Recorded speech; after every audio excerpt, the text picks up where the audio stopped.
Je ne sais pas si tu le sais déjà, mais je suis praticienne en hypnose spirituelle, donc en hypnose de régression dans les vies antérieures et dans l'entre-deux-vie. Et aujourd'hui, j'ai envie de te raconter comment j'en suis arrivée là et surtout ma première expérience, le jour où j'ai visité, voyagé pour la première fois dans mes vies antérieures. Si ce n'est pas encore fait, je t'invite à t'abonner à la chaîne, ça nous aide vraiment à faire grandir la chaîne et aussi à faire le quiz des archétypes de relations sacrées pour savoir quel archétype tu es dans tes relations et comment tu peux déployer ta puissance dans tes relations en étant pleinement toi-même.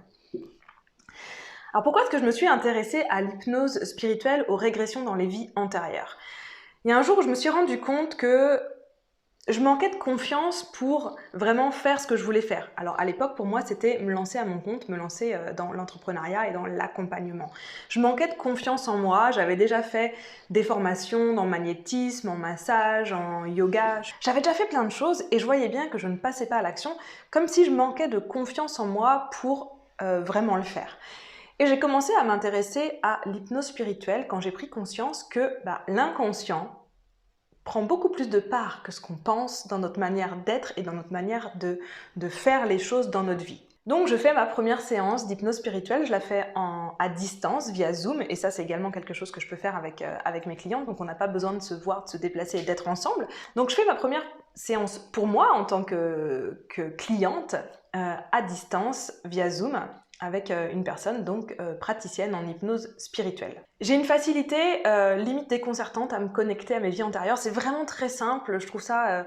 je suis épatée vraiment par cette facilité à ce moment-là, à avoir des images, à vivre, à ressentir tout ce que je suis en train d'imaginer, en tout cas de connecter à l'intérieur de moi. Donc tout cet inconscient qui remonte petit à petit à la conscience sous forme d'images, de sensations, d'émotions et d'intuition.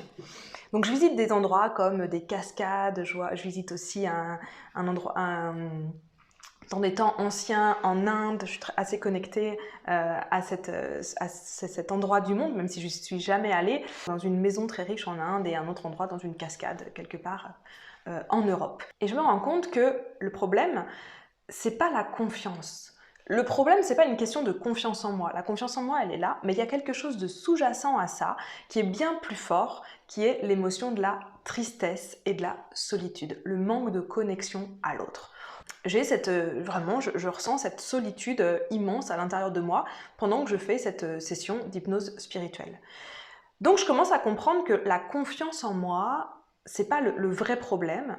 La confiance en moi, elle a besoin de passer par tout ce travail sur mon inconscient qui en fait dicte la manière dont j'agis et je suis dans le monde. L'inconscient, c'est 80% de qui je suis en fait dans l'énergie. J'ai pas confiance, mais en fait, c'est pas un problème de confiance, c'est un problème de lien à l'autre. J'ai pas la connexion à l'autre, donc je me sens seule. Et depuis mon endroit où je me sens seule, j'ai pas spécialement d'action à mettre en place. Si je suis pas en lien à l'autre, pourquoi est-ce que je voudrais être dans l'accompagnement, Bien sûr qu'il y a quelque chose à l'intérieur de moi qui me pousse pas vers ça, mais comme je suis émotionnellement déconnectée, en fait, je passe pas à l'action pour le faire. Dans cette séance, du coup, je retravaille tout ça, je libère vraiment cette tristesse, cette peur de la solitude. Je me rends compte en fait que c'est présent en moi et à partir de là, je vais vraiment pouvoir faire un énorme saut quantique pour libérer ces émotions dans ma vie. Et encore une fois, je suis dans cette conscientisation de ce que j'ai appelé le mécanisme de réunification au cœur, c'est-à-dire que je prends conscience que la porte réelle de mon inconscient, c'est mon intuition, c'est ma capacité à aller au cœur de moi.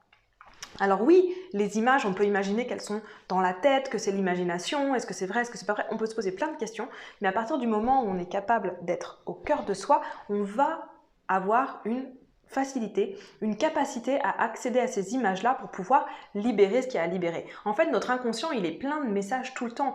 Les rêves, les synchronicités, nos biais cognitifs, ça fait partie de notre inconscient, notre imagination. Moi, ce que j'adore, par exemple, c'est l'art. L'art, c'est quelque chose qui vient toucher directement dans l'inconscient. On n'a pas besoin de le comprendre. On touche les émotions, mais on touche un monde beaucoup plus vaste que ça. Et quand on vient créer du beau, que ce soit via de l'art, pure, je vais le mettre entre guillemets, de la peinture, de la sculpture, des choses comme ça, ou une manière d'être dans la vie, de création, de diffusion et de transmission, quand on vient créer du beau, on amène avec nous tout notre monde inconscient, toute notre énergie également, donc c'est hyper important de savoir ce qu'on amène avec nous, qu'est-ce qu'on veut rayonner, qu'est-ce qu'on veut transmettre, qu'est-ce qu'on veut émaner. Et puis l'inconscient, il fonctionne aussi au niveau collectif. Et on est connecté à l'inconscient collectif. On va imaginer qu'il y a plein d'égrégores dans les énergies et il y a l'inconscient collectif de notre famille, de notre société, de notre pays, du monde. Donc ça va faire partie des conditionnements, des croyances, ça va être aussi toute la partie du transgénérationnel quand on parle de l'inconscient familial, ça va être aussi les émotions et les idées au niveau du collectif et de ce qui est transmis. Par exemple, aujourd'hui, on voit très bien que même quand on n'est pas touché directement par la situation actuelle, on le ressent. On ressent qu'il y a des émotions lourdes, qu'il y a une lourdeur dans l'énergie. Surtout quand on est, si tu me regardes ici, tu es sûrement quelqu'un qu'on peut qualifier d'hypersensible, quelqu'un qui a vraiment une connexion au monde qui l'entoure, on ressent ça. Donc, tout ce qui est dans l'invisible, dans l'inconscient collectif, c'est hyper important. Donc plus on va être connecté à qui on est, plus on va prendre conscience individuellement de notre inconscient, plus on va pouvoir changer les choses au niveau collectif. Et ça, c'est tout l'objectif de cette capacité de se réunir soi-même, de s'unifier au cœur de soi pour connecter au cœur de soi et pouvoir prendre conscience du coup de son inconscient et de ce qu'on diffuse, de ce qu'on transmet dans le monde. Cette méthode Love 360 de réunification au cœur, de réunification de toutes tes facettes, de tes lignes temporelles, passé, présent, futur, pour savoir qui tu es, ce que tu veux et comment te connecter d'âme à âme en relation, c'est la méthode que j'utilise dans l'initiation des nouvelles Amazones. Donc les nouvelles Amazones sont les femmes qui sont ambitieuses et amoureuses et qui viennent vivre et déployer leur puissance dans leur relation pour co-créer ensemble le monde de demain. Si c'est quelque chose qui te parle, si tu te sens appelé à faire ce mouvement à l'intérieur de toi pour ensuite rayonner pleinement qui tu es, avoir des relations apaisées, fluides, en étant vraiment pleinement toi. J'ai envie de dire que ce qui se passe quand tu as vécu cette initiation des nouvelles Amazones, c'est que tu deviens une femme médecine simplement en étant toi-même.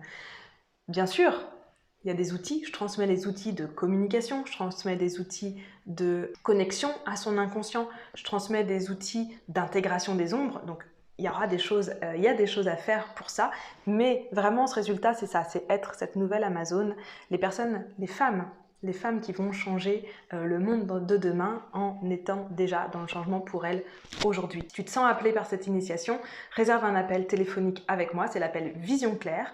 Il est offert et à la fin de l'appel, tu auras le plan concret pour toi d'action pour arriver à déployer ta puissance dans tes relations. Et si ça te dit, tu pourras rejoindre l'initiation. À très vite!